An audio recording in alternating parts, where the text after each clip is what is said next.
어제 제가 제 눈을 의심하는 기사를 봤습니다. 성매매를 그만두면 2,260만 원을 지원하고 사회 복귀 기회를 준다. 혈세를 이런 데 써도 되냐, 이 대립이 생기고 있답니다. 그래서 이게 정말 사실일까 이렇게 생각했는데요. 성매매는 현재 법에 의해서 불법입니다. 불법을 저지르는 사람이 불법을 하지 않으면 돈을 2,260만 원을 준다. 그러면 도둑질을 하던 사람이 도둑질을 멈추거나 장물애비가 도둑질한 물건을 사주는 걸 멈추면 그 사람한테는 지원을 하지 않습니까? 물론 성매매라는 것이 한번 빠져들면 끊기가 어려워서 계속 성매매로 살아간다는데요. 우리가 이 세상에서 어떻게 보면 실패한 모든 사람들이 자신의 실수, 그 실수의 덫을 끊지 못해서 계속 그 덫에 걸려서 살아가는 건데요. 이 성매매라는 부분에만 이런 식으로 특별한 어떤 지원을 해서는 될 일인가? 저는 생각을 좀 합니다. 자, 지금 어디에서 이런 것이냐? 한번 봅시다. 성매매 건절이 목표라고 해도 성매매가 불법인데 법을 어긴 사람한테 혈세 지원이 타당하냐? 시끄럽습니다. 인천시 미추홀구라는 데서요. 인천에 이런 이상한 이름을 가진 구가 있었군요. 저도 처음 듭니다. 거기에 옐로우하우스라는 옛날에 제가 대학 다닐 때 에로 영화에 옐로우하우스라는 영화가 있었습니다. 뭐 청량리, 오파팔, 미아리 이런 것처럼 이 동네는 옐로우하우스라고 부르는 오래된 그런 사창가 들어본 것도 같습니다. 여기에서 성매매 피해자 등의 자활 지원 조례 시행 규칙을 발표할 거라는 거예요. 그래서 어제 입장을 밝혔다는 겁니다. 이 미추홀 구는 아마 원래 다른 이름이었을 건데 구에서 미추홀이라는 옛날 이름으로 이렇게 선택해서 개명을 한 것 같습니다. 성매매 종사자가 탈성매매 확약서와 자활 계획서를 제출하면 생계비를 월 100만 원, 주거 지원비를 700만 원, 직업 훈련비를 30만 원 등 1년간 최대 2,260만 원을 지원한다라고 합니다. 자, 이 구의 지원 대상은 인천의 마지막 집창촌으로 알려진 인천 숭이동 옐로우하우스 종사자들이 대부분인데요. 이 지역은 90년대 말까지 성매매가 이렇게 성행했던 곳으로 2004년에 성매매 특별법 제정 이후 성매매 업소와 종사자 수가 줄어서 그래도 아직 남은 업소가 이 주변의 아파트 개발로 좀 사라질 예정이다라고 이야기를 하고 있습니다. 그래서 구청은 철거를 앞두고 성매매 종사자들이 자립할 수 있도록 예산을 지원하겠다 이렇게 말을 하는데요. 그래서 여성단체들은 찬성한다고 이야기를 하고 이들의 사회 복귀를 돕게 되는 좋은 이야기라고 하고 있습니다. 그리고 성매매 업소들이 사라지면 이제 사창가라는 부분이 없어지면서 주변의 환경도 개선될 거다. 단지 성매매 종사자만의 이익을 위한 게 아니다. 땅값도 오르겠죠. 그래서 지역 주민들도 다 찬성하겠죠. 대한민국은 땅값만 오른다 생각하면 무슨 짓이든 하잖아요. 땅값 때문에 장애인 어린이들 그 학교가 들어서는 것도 반대하고 화장터가 들어서는 것도 반대하고 혐오 시설이라고 님비리하고 어쩌니 하면서 다 반대합니다. 그야말로 전부 돈에 미쳐서 한장하는 나라 아닙니까? 그러다 보니 사창가 없어지면 내가 이익 보는데 내 돈 주는 게 아니고 뭐 그 돈이 내가 낸 세금인 것 같기도 하고 아닌 것 같기도 한데 어쨌든 그게 없더라도 나는 세금을 내야 될 거고 그 돈 중에 한마디로 내 주변에 땅값 떨어지는 일을 하는 사람들을 정리해서 깨끗한 동네로 만들어지면 집값이 폭등할 건데 이런 생각을 하니까 찬성하는 사람이 많겠죠. 그런데 한마디로 지역 주민들은 어떻게 생각하는지 모르지만은 이런 것들은 정의란 무엇인가 관점에서 원점에서 한번 생각해 봐야 되는 거예요. 국민 세금으로 성매매 여성을 지원하는 것이 옳으냐는 겁니다. 그래서 청와대 청원 게시판에도 이런 미추홀 구의 조례를 반대하는 청원이 잇따르고 있고 어쩔 수 없는 상황에서 성매매를 한 사람도 있겠지만 모든 여성이 힘들다고 성매매를 택하지는 않는다. 성매매 단속도 제대로 안 하면서 혈세 지원을 해서 성매매를 건절하겠다는 발상이 이해하기 어렵다. 등록금이나 생활비를 벌기 위해 아르바이트하는 청년들은 쉽게 돈을 버는 법을 몰라서 일을 하느냐. 청년수당 지원만 해도 찬반이 엇갈리는데 성매매 여성한테 수천만 원 지원한다고 1년간 최대 2,260만 원의 자립지원금이 지나치게 많다라는 이야기도 나오고 있습니다.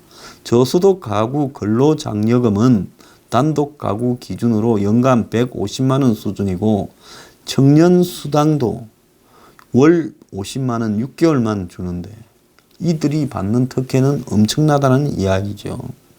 그 다음에 이렇게 돈을 안 준다는 미추홀 구의 재정 자립도가 20%밖에 안 돼서 구에서 벌은 걸로는 구의 예산의 20%밖에 안 되고 80%는 중앙정부의 지원으로 끌어가는 구에서 돈을 이따위로 써도 되느냐는 겁니다.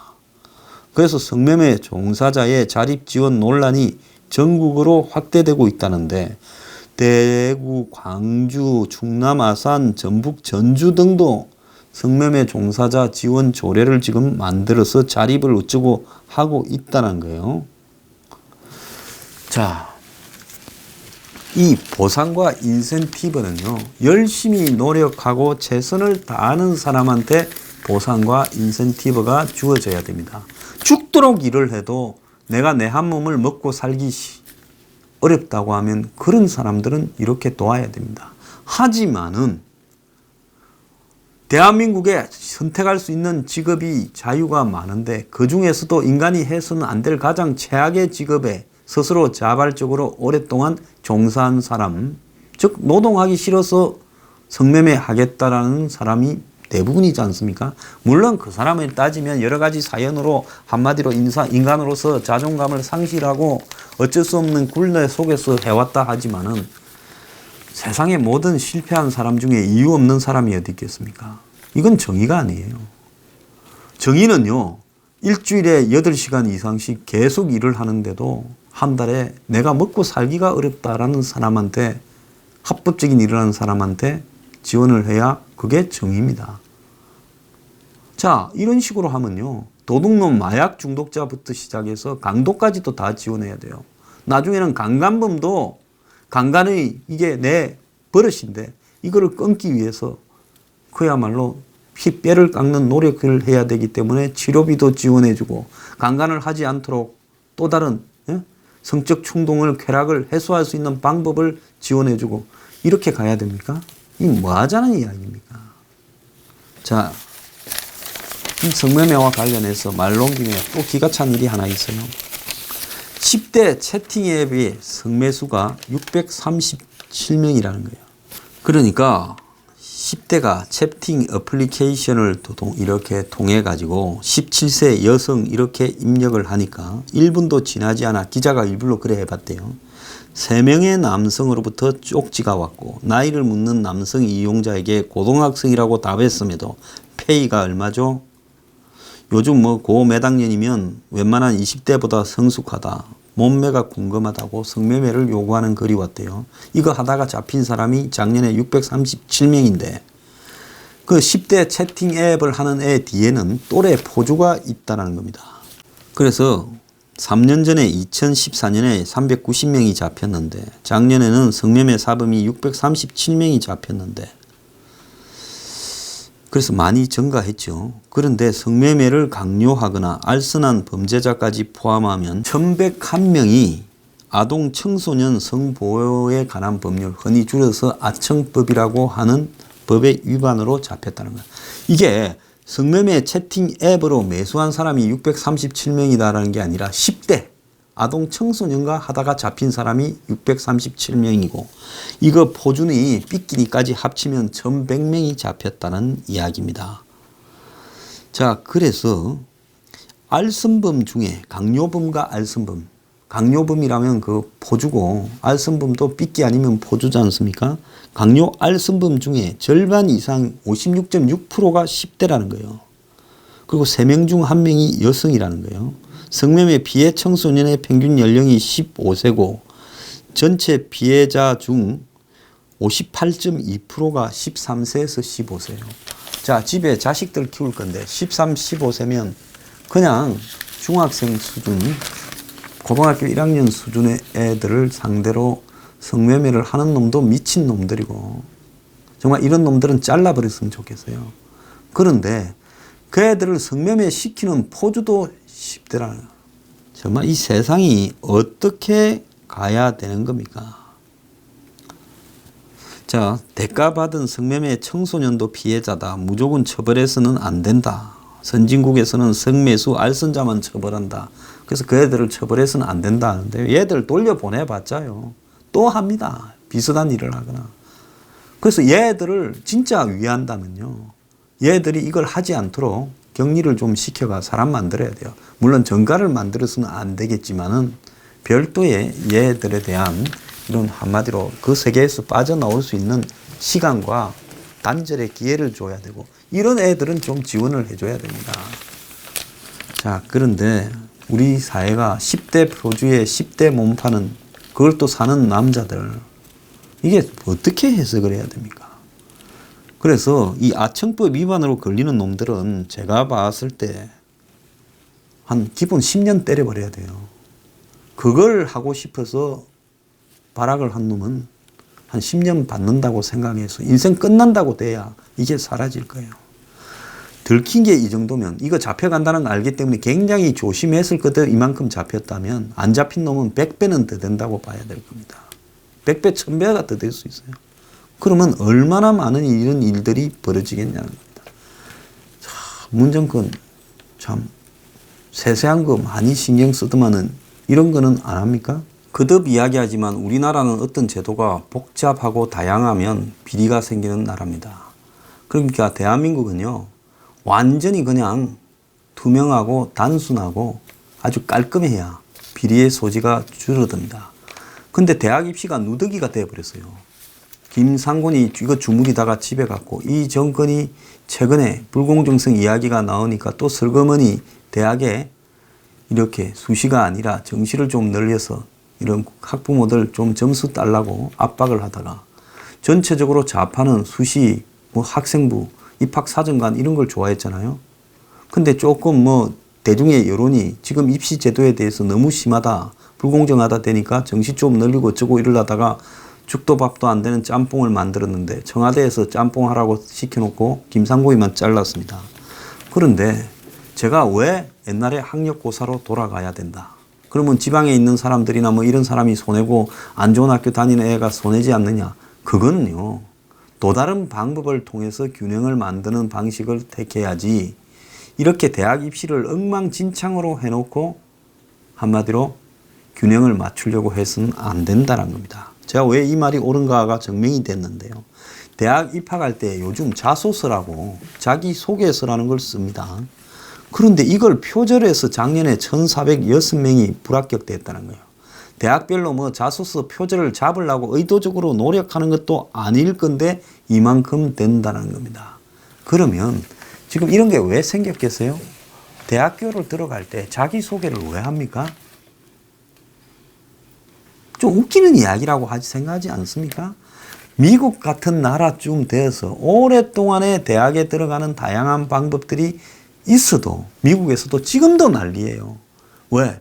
저소득층이나 또 더 나아가서 흑인들이나 아시아계나 이런 사람들을 대학에 특별 입학시키는 성적순위 아닌 부분에 대해서 옳으냐 그러냐 소송까지 대법원에 가고 미국에서도 그건 또 다른 역차별이다 이야기가 나오고 심지어 미국 사회에서도 기부금 입학으로 돌대가리들이 하버드 예일 들어가는 거에 비난이 나오고 이렇습니다. 그런데 한국에서는 이건 안 맞는 이야기죠. 자기소개서를 자기가 쓰는 사람 누가 있겠습니까? 부모가 컨설팅 학원에 가서 이런 전문가들 동원해서 써주고 그걸 하지 않겠어요? 이걸 왜 해요? 거짓말 자기소개서를 왜 그걸 굳이 받느냐는 대학이. 자, 그래서 서울 A대학의 입학사정관 B씨는 학생부 전형에 지원한 한 학생의 자소서를 보다가 내 문장에 눈길이 머물렀다. 지원자의 자소서는 최근 3년간 다른 자소서와 비교해주는 유사 검색 시스템에 최대 유사도가 3% 낮게 나왔지만은 체크된 네 문장이 표절이라는 표시가 있었다. 그러니까 요즘 뭐 표절 잡아내는 이 컴퓨터 시스템이 있어서 거기 넣어서 이렇게 하겠지만 이 학생은 의미 있는 교내 활동이라는 질문에 심폐소생술 훈련을 내세우며 강연이 끝난 후 애니 인형을 통해 직접 심폐소생술을 실습하는 활동을 했습니다라고 썼다. B씨는 심폐소생술을 쓴 다른 학생의 글에서 대한적십자사에서 오신 강사 선생님으로부터라는 앞부분만 빼고 뒷부분을 똑같이 썼다. 그래서 이거 낙마라는 겁니다. 네 문장 중 두 문장은 다른 자소서에 나왔던 문장과 똑같았다. 외국어 전공을 했던 이 학생은 결국 불합격되었다. B씨는 일부분이지만 문장을 통째로 갖다 쓰는 경우도 있어서 표절로 의심되는 학생에게 소명을 받는 일이 간혹 있다. 솔직히 내 주변에 심폐소생술 배우는 고등학생을 못 봤습니다. 이런 식으로 자신의 이런 업적을 어릴 때부터 거짓말하는 걸 배우면 입시를 떠났어요. 어떻게 되겠습니까? 이런 게 왜 대학에 들어가는데 판단 요인이 되어야 됩니까? 예? 한국이 그야말로 부모들이나 선생이나 애들한테 사회봉사에 참여하고 활발한 사회활동을 하도록 그렇게 가르치고 있습니까? 배우는 거는 부동산값 오르는 거 무슨 투기하는 거 죄다 무슨 뭐 돈과 출세의 노예가 되거나 성적만을 강조하는 거 이런 것만 보여줘 놓고 자소서에는 아름답고 우아한 세상을 쓰라고 하면 아들이 이게 소설 장문하는 거지 자소서예요? 좀 창피하지 않습니까? 그래서 이 학생의 사례처럼 대학교마다 표절 적발로 불합격 처리 사례가 느는데요. 이 대학교육협의회에서 2018년에 자소서 표절로 불합격 처리된 사람이 1,406명이라는 거예요. 자, 들킨 게 이 정도인데 이거 열심히 잡아내려고 누가 신경이나 쓰겠습니까? 솔직히 말하면 이 들킨 것보다 훨씬 많은 숫자가 대학교와 짜웅을 해서 뒷구멍으로 들어가고 있을 거라고 생각이 듭니다. 들킨 놈만 재수 없지요.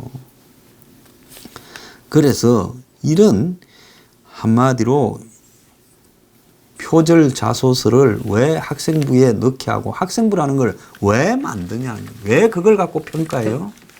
그러지 않습니까? 학생부가 학생의 인격을 대변한다고 이야기를 할 수 있어요? 이제 학생부형 가짜 인생이 만들어지는 거예요. 원래 그렇게는 안 살고 부모 따라서 출세와 욕망에 눈이 먼 10대가 자기를 우아하게 포장하는 것을 소설을 인생 포장 소설이 학생부고 자소서예요. 미친 짓 아닙니까? 그래서 대학마다 이런 시스템을 가지고 표절을 잡아낸다 하는데요. 이런 일이 저는 웃기는 일이라고 봅니다. 복지부가 원격 의료해서 836만 명이 혜택을 본다고 수치를 확인했습니다. 만성질환자 포함해서 시행이 되면 680만 명이 컴퓨터 스마트폰으로 재짐받고 이동이 어려운 중증장애인이나 섬주민 156만 명은 초짐부터 받게 된다. 이럽니다. 여기 하나 물어봅시다. 정말로 섬에 살거나 장애인은 의사도 안 만나고 컴퓨터나 스마트폰으로 치료를 받아가 이게 옳은 겁니까? 대한민국 같이 의사가 넘쳐나고 의대생이 이제 병원도 제대로 못 구하는 사람도 생기고 있고 개업하면 얼추 망하고 이런 것들이 보편화된 시대에 의료 접근이 취약한 지역에 보내고 정말로 격오지라 가지고 배 타고 몇 시간 가야 되거나 강원도 산꼭대기에 있거나 이런 사람 정도만 이렇게 해야 되는 거 아니냐는 겁니다. 근데 나 하나 의문이 있어요. 의사협회 최대집 회장 언제까지 침묵하고 이렇게 지낼 겁니까? 저는 제 개인으로 대한민국의 의료체계가 지금 아주 훌륭하다고 생각하고 문재인 케어니 뭐니 해서 이 의료체계 흔들지 말고 원격 의료 대기업 이익 반영해서 흔들지 말고 이 체계를 유지하자는 사람입니다. 대한민국의 상식이 바뀐 사람 다 저처럼 이야기했는데 요즘 슬금슬금 다 도망가고 있어요. 자, 이 원격 의료 주장하면서 한마디로 이거 해먹으려고 하는 대기업이나 이런 사람 황장수 억수로 싫어할 거예요. 원격 의료 반대 주장하면 대한민국에 센 사람 저 억수로 싫어합니다. 대기업이나 이런 데 싫어하겠죠. 일부 대기업이죠. 일부, 극히 일부. 이거 해먹으려고 준비하는 회사 몇 개 있지 않습니까? 근데 다 그 말 어느 언론도 보도 안 해요. 정말 나쁜 놈들이에요. 예? 좌우파가 똑같이 이게 침묵을 지키고 있어요. 이런 놈들이 어디 있습니까? 한마디로 대기업이 들어가서 원격 의료라는 이런 미명하에 이런 시스템을 구축해버리고 나면요. 이제 우리가 생각하는 병원이나 의사의 개념은 어느 날 사라져버리고 공공의료 체계도 무너지는 게 시간 문제라고 해서 제가 계급품을 무는데, 예? 자, 개고지 핑계를 대면서 지금 머리를 들이밀라고 합니다. 이게 대북 지원하고 똑같아요. 내년 올해 북한에 6천억이면 된다고요? 그렇게 살짝 예산 분산해서 넣어놓고 타당성 검사, 시험, 예? 무슨 준비 예산이라 해놓고는 나중에 이게 몇십조, 몇백조로 되듯이 원격으로 개고지부터 어쩌고 저쩌고 하는데요. 이렇게 할 게 아니라 680만 명, 800 몇만 명이 아니라 어느 섬, 여기 가려면 너무 멀다. 그 다음에 강원도 어느 산골, 여기 정말 너무 멀다. 그 다음에 어느 청송교도소 어디, 이런 식으로 구체화해서 그 대상을 하길 바래요. 이렇게 몽뚱그려서 836만 명이 혜택을 본다는데 이 836만 명은요, 이제 의사 만나지 말고 너네들은 그냥 컴퓨터 화면이나 스마트폰 화면으로 말 몇 마디 하고 죽어라, 이 소리입니다. 알겠습니까? 툭 하면 이야기예요. 아이고 시골 노인네가 병원 가려면 하루 종일인데 왜 서울 갑니까? 병원을요? 그것도 잘못됐지요. 지역에도 괜찮은 병원에 정부 시설을 유지하도록 해서요, 지역의 병원에 가도록 해줘야지요. 그러지 않습니까? 그런데 이 사람들은 컴퓨터 켜서 무슨 스마트폰 켜서 몇 마디 하고 그 다음에 약 보낼 거니까 약이나 먹어서 이러면 되는 겁니까? 환자가 그렇게 해서 치료가 될 수 있다고 봐요? 만성병요? 만성병 지금 약 90일 이상 안 지어주잖아요. 병원 가도요. 뭐라고 합니까? 약 먹어보고 또 오라고. 그러지 않습니까? 자, 집에서 컴퓨터로 피를 어떻게 뽑고 컴퓨터로 당뇨 측정은 어떻게 합니까? 피를 뽑고 오줌을 받아야 만성병 치료가 되지 않습니까? 자, 컴퓨터 모니터에다가 오줌을 누거나 단말기에 오줌을 누면 당신은 콜레스테롤 수치가 얼마고, 예? 요독시가 얼마고 이렇게 쫙 놓습니까? 뭐 하자는 거예요? 그럼 집집마다 컴퓨터하고 연결된 당뇨 측정기라고 해가지고 탁 갖다 대면 피 한 방울을 딱 뽑아서 찌지지 해서 테스트하고 그렇게 다 갖추라는 겁니까? 오줌 받아서 분석하는 기계를 집집마다 갖추라는 거예요? 뭐 하자는 거예요? 혈압계도 컴퓨터에 갖다 대면 혈압이 쫙 나옵니까? 이제 단말기 집집마다 한 대 한 300만 원씩 주고 사라, 이럴 겁니까? 그럼 인터넷은 안 되는 데는 또 어떡할게요? 개고지 있는 사람 중에 집에 인터넷 달아가지고 원격으로 될 사람 별로 있겠어요? 그건 누가 합니까? 단말기와 시험 테스트기와 인터넷은 누가 연결하냐고 제가 묻고 싶어요. 개고지에. 뭐 이런 도둑놈들이 있어요. 자, 원격 의료 의사협회요.